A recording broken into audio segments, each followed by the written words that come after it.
Well, if you're looking for a locomotive that makes the big boy look more like a little girl, you've come to the right place.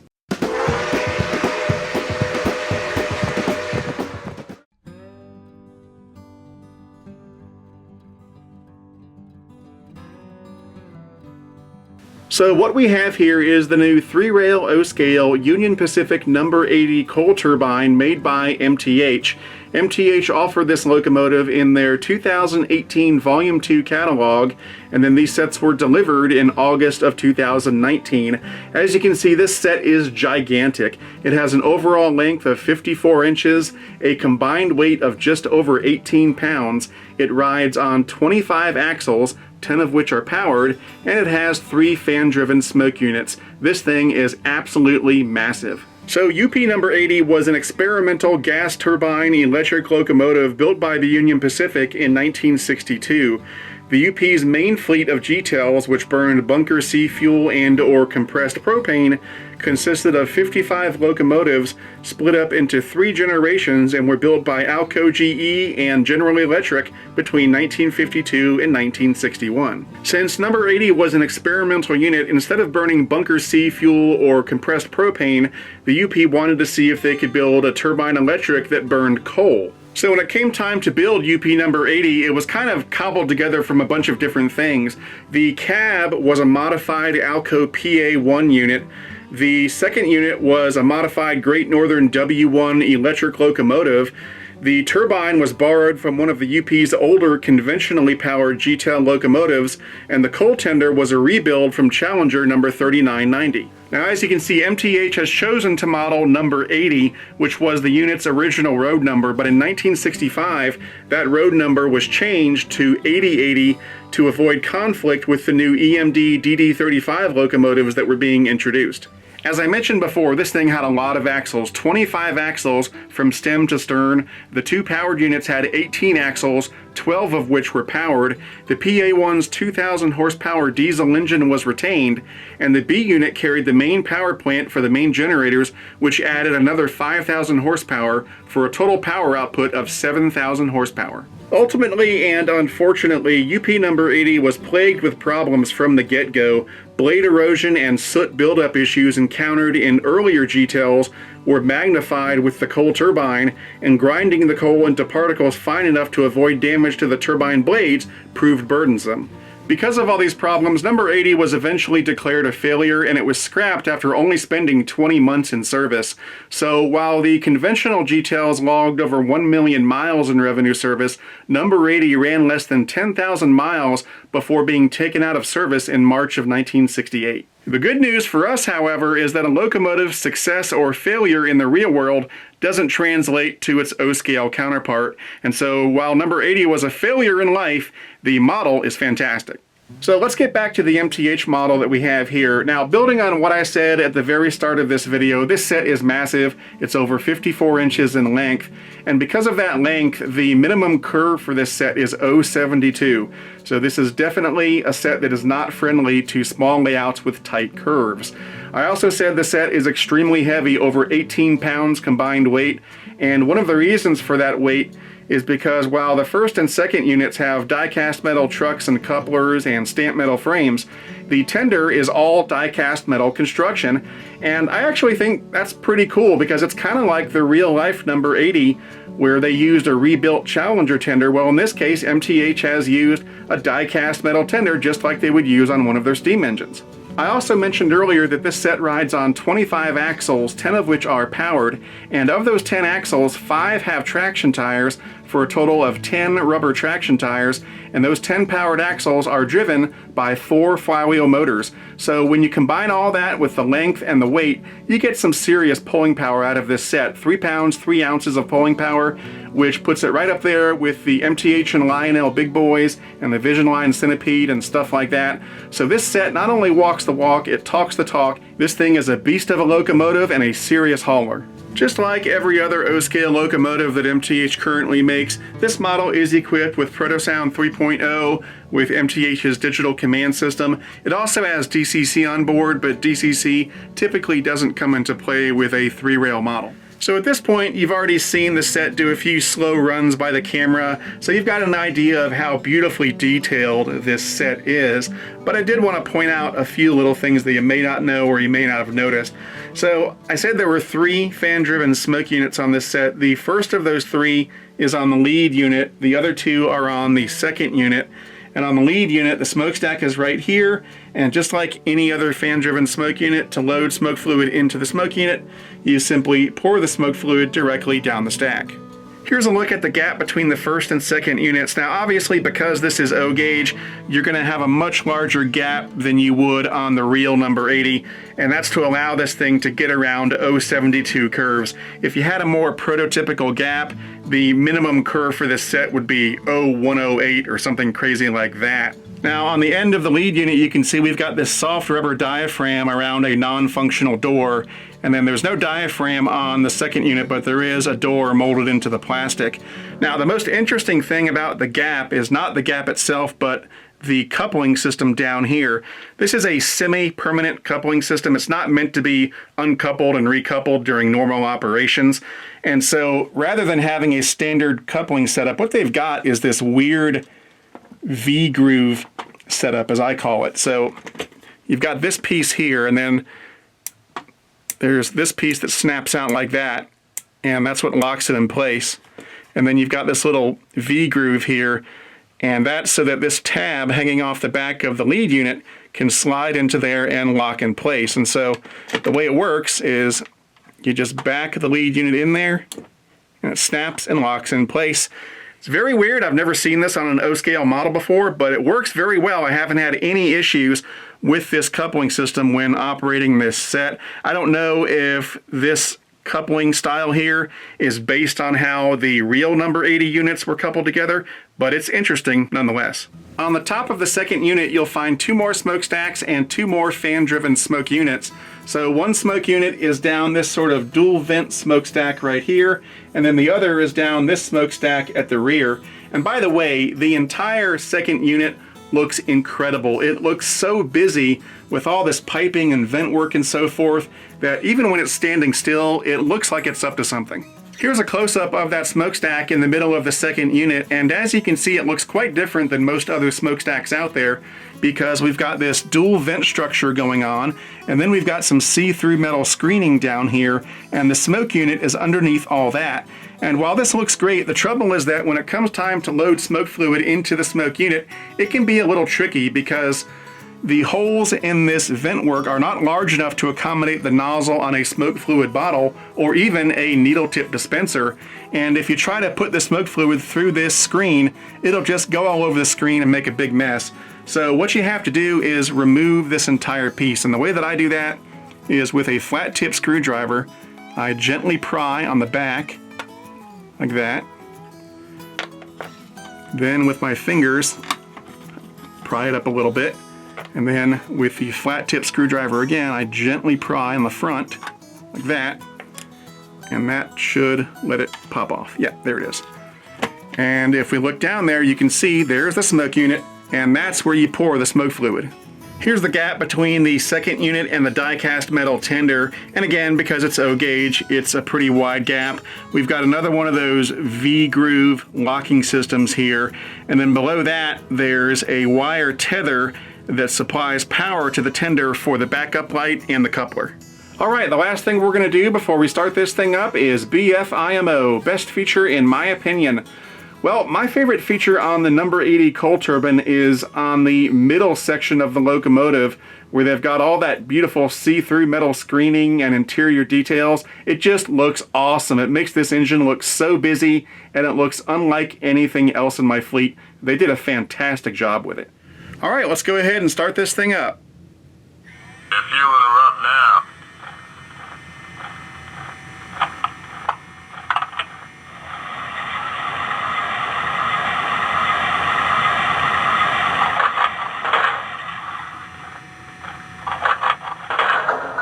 She's all fueled up.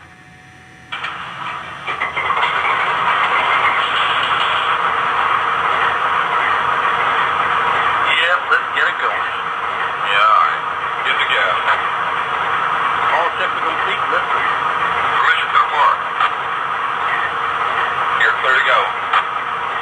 So at this point, I'm going to lodge my only complaint, if you will, about this set. And I use the word complaint very lightly. I would say it's more along the lines of constructive criticism, a missed opportunity, and hopefully maybe a suggestion for anybody who might take over MTH and continue making these models. So for as big as this set is, like I said, over 54 inches, there is only a single speaker for the sound system in the lead unit. Now, it's not a question of the sounds themselves. The sound files themselves are excellent. It's a question of delivery.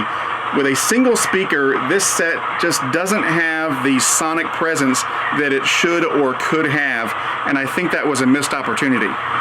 I really think this model could have benefited from a second speaker either back in the middle unit or in the tender. Now, of course, I realize that doing so would increase the price of the model because it means adding extra equipment, but in this case, I think it would have been worth the extra expense. And you know, typically MTH doesn't add second speakers to their models. Lionel doesn't do it that often either, except maybe with Vision Line engines. So it's not something that's common practice, but in this case, I really think it would have benefited this model and added much more of a sonic presence. And you know, like I said, maybe, just maybe, if MTH is to continue in some form or fashion after 2021 when Mike Wolf retires, maybe whoever's in charge will make upgrading the sound systems a priority, because, you know, I've said this for years, and I say this with all the love in my heart for MTH. I love MTH, but their one weak spot has always been sound. It's not the sound files themselves. The sounds themselves are excellent, first rate. It's a question of delivery, and I hope if they continue, whoever's in charge will make upgrading the sound systems a priority, better speakers and more of them, more bass response to give their sets more of a sonic presence.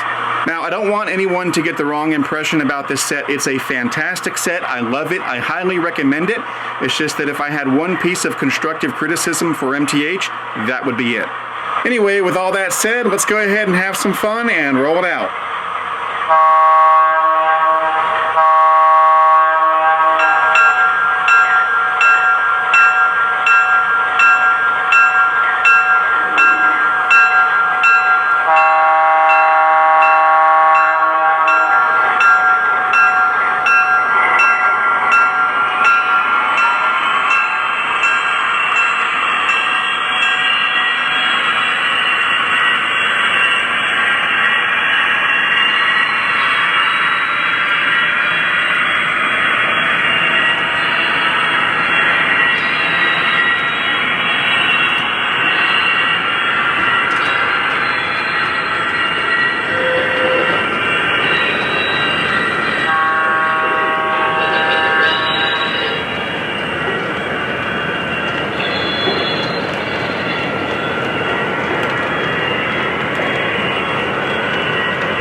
I'll need an extra lantern battery. I'll get one on my way down and make the first cut.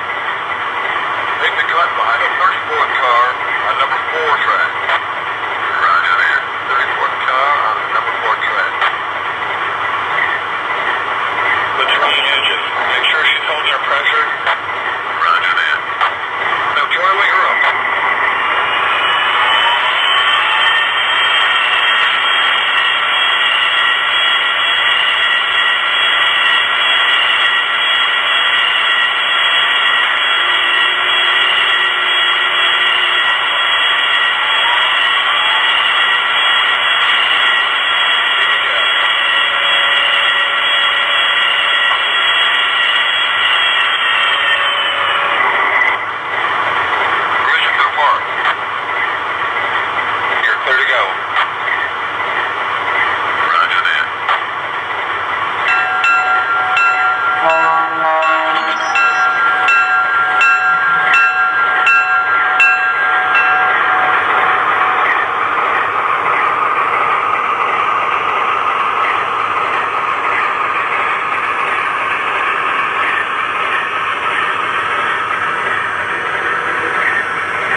Alright, that about wraps it up for this review. I hope you enjoyed it. If you'd like to pick up one of these coal turbines for yourself, the retail price is right at $1,300, $1,299.95, which I actually think is a pretty fair price considering how much engine you're getting. And keep in mind that if you go through a good MTH dealer, you should be able to get a bit of a discount off that full retail price. And as always, if you're looking for a good MTH dealer, try my favorite train store, which is Legacy Station. You can find them on the web at www.legacystation.com or give them a call at 770-339-7780. As always, if you'd like to support Eric's Trains, it would be greatly appreciated. That can be done through Patreon at patreon.com/ericstrains. I'd like to put a big thank you out there to all of my current Patreon supporters. Your support means the world, not only to me, but to the future of this channel. And finally, if you'd like to pick up an Eric's Trains t-shirt or anything else I might be selling, check out the Eric's Trains online store at ericstrains.com/store. Anyway, that's it for now. I'm Eric Siegel, and I'll see you next time.